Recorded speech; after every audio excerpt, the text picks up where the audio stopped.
Good evening and welcome to SMNI. You're watching Business and Politics. I'm your host, Dante Clincan. Our guest this evening is the Executive Director of ICCPI, or the Italian Chamber of Commerce in the Philippines Incorporated, Mr. Lorens Ziller. The Italian Chamber is a non-profit organization facilitating business relationships between the Philippines and Italy. Part of its mission is to strengthen the business community and cooperation across the Philippines and Southeast Asia. Besides his responsibilities at the Chamber, which he assumed in 2016, Mr. Ziller is also the co-founder and managing director of the Infrastructure and Construction Focus Group. He has worked in various management roles for several multinational corporations and has served as managing director of a leading property brokerage firm based in Dubai and Italy, and was the chairman of a real estate investment fund from Dubai. Our guest is not new to the Philippines. He moved here in 2011 when he served as a director for corporate affairs of the Filipinos Development Corporation. We'll ask him about the Chamber's work to bring the Philippines and Italy closer together. Italy is an important part in the Philippines. Bilateral trade between the two countries was at 1.09 billion euros as of 2019. Italy hosts 165,000 Filipino migrant workers, and like the firm that our guest represents, there are many Italian investors here. We'll ask Mr. Ziller what opportunities does the Chamber members see in the Philippines and what can be done to strengthen its partnership with Italy.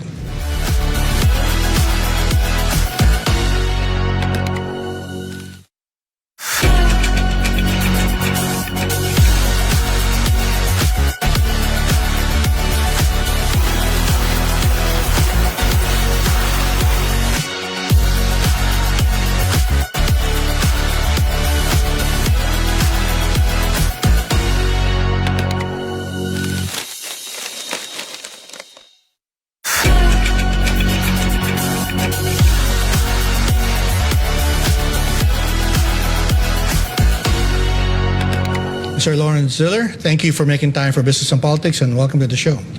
Thank you very much for having me. Well, you know, I have known you for a while, so if you don't mind, I'd just like to call you Lorens. Yes, of course. So tell us about the Italian Chamber, because, you know, most people would probably recognize that there's a very big, very active European Chamber of Commerce, but you guys have been around for a while, and we were talking before the show, you have around 100 members in your chamber. So Yes. why are they here? Well, first of all, let's debunk that myth of Europe, because if you look at Europe, Europe is very fragmented. So we have a lot of countries. So we have Spain, France, Germany, Italy, Poland as main countries. Now, maybe geographically, even Britain would be part of it. Now, politically, now with Brexit, not anymore. Sure. So Italians really identify with the Italian Chamber of Commerce, not with the European one. Okay. To say or to underline how fragmented this is. It's not like the United States or other big kind of, or Russia, for example. Right. There is a lot of Italians here. I think few went back during the pandemic. Okay. Generally, people identify Italy like pizza, pasta, so That's food and beverage, wine, cars with Ferrari, Lamborghini, or motorbikes with Piaggio, the Vespa, or Ducati, for example. Right. Or fashion, we have a lot of brands in fashion as well. But of course, Italy is much more than that. Italy is one of the biggest producers of machinery, for example, to manufacturing machineries, to produce, for example, steel. We had Steel Asia buy a whole line of Danieli just recently, which underlines the excellence that Italy has in various sectors. Then we have a lot of small investors that come to the Philippines to open resorts or restaurants. We have companies who are in the software sector or even services, let's call it like that. Logistics. Several Italian companies are here with their fridges, industrial fridges, so serving the cold chain. So there is a big variety of companies and activities which Italians do in the Philippines. Would you say that the Philippines is in the radar of Italians looking around the world for economic opportunities? Because, in this region, China, of course, is practically next door to the Philippines. And there are many other countries in the region that are doing well in attracting foreign investors, Singapore being one of them. How far or how close are we from, I guess, the mainstream, thought of Italian businessmen? Yeah, let's say like that. The ASEAN in general has actually caught the eye of major economies. I see. And so we see a very big interest from Europe in general and also from Italy towards ASEAN. Okay. Now we know that That's interesting. classically or typically the investment hubs here in the region are Hong Kong and Singapore. Right. And those companies who have already been here for a while out of Hong Kong or Singapore, they see the Philippines as just an added market, an add-on market. I see. And those who have not been here are definitely interested to come now to this region because of the macroeconomic data that this region is showing. We are probably going to have the highest growth worldwide. Yeah. And with a very low population in general, which guarantees this growth long term, makes it sustainable. Right. That's why more and more companies are looking at establishing themselves in the ASEAN. That's interesting. I said in the introduction that there are about 165,000 Filipinos in Italy, most of them, of course, domestic helpers. Yeah.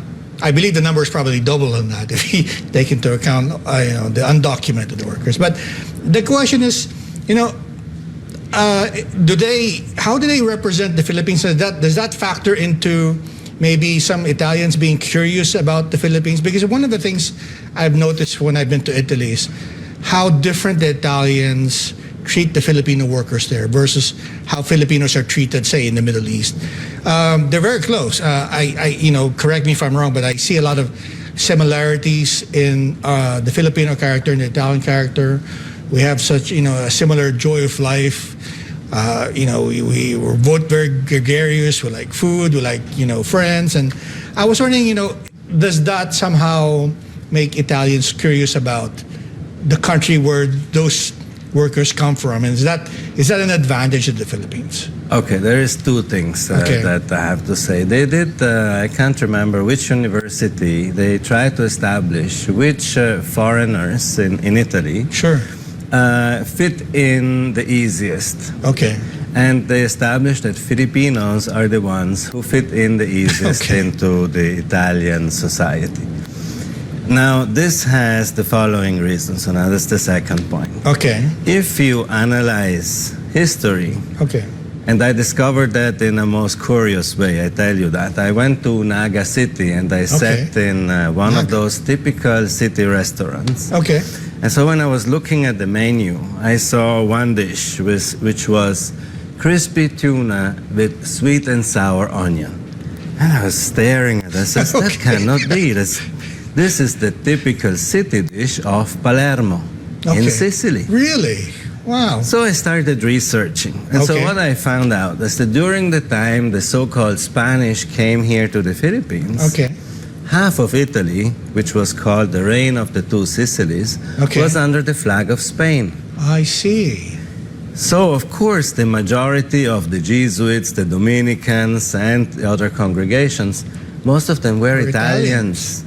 And they brought here to the Philippines their way of life, their culinary taste, that's so interesting. Their culture, so to say. And that's why the south of Italy is very similar to the Philippines.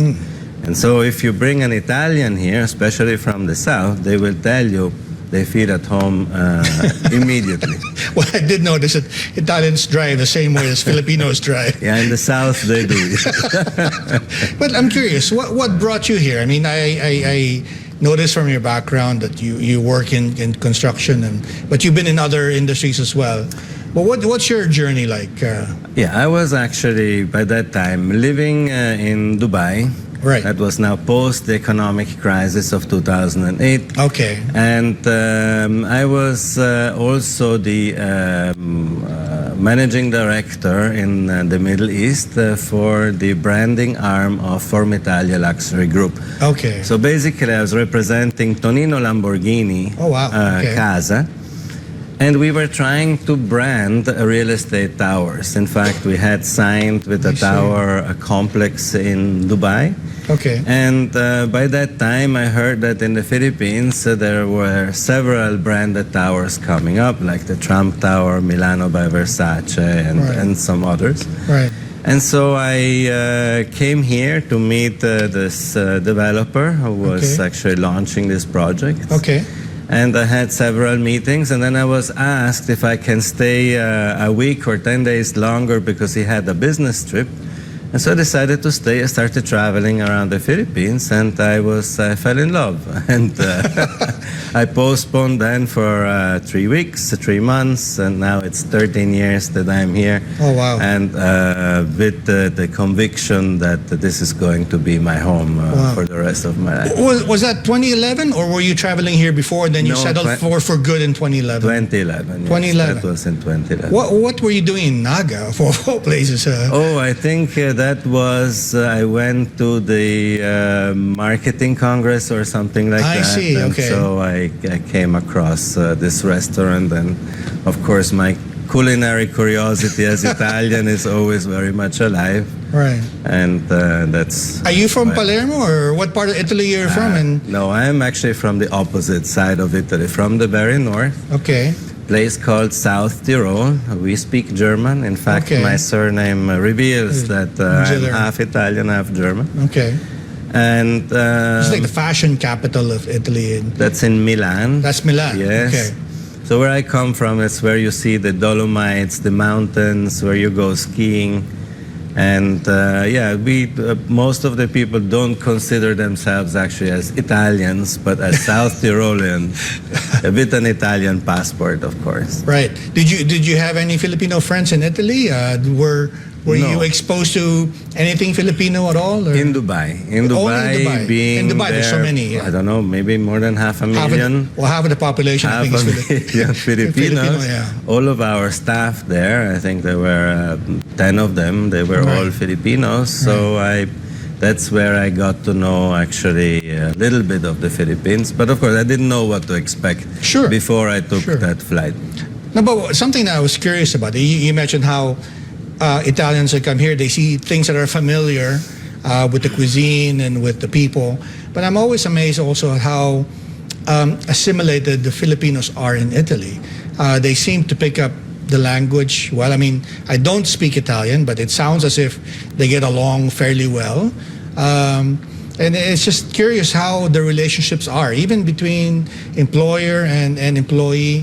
It's quite different. I mean, it's almost as if they're family. I don't know if that's the general, the typical relationship, or if I'm just seeing something that's different. What would you say? Well, we are... Italy is a Catholic country, Okay. right? So, Another common thing, yeah. And as for myself, having lived in various countries in the world, you can really see the difference Right. among people, how they treat themselves, how they talk to each other, how they grow up their families. And so that similarity with the Philippines and with Filipinos is very clear. That's why when the Filipino encounters the Italian, they feel that they belong somewhere.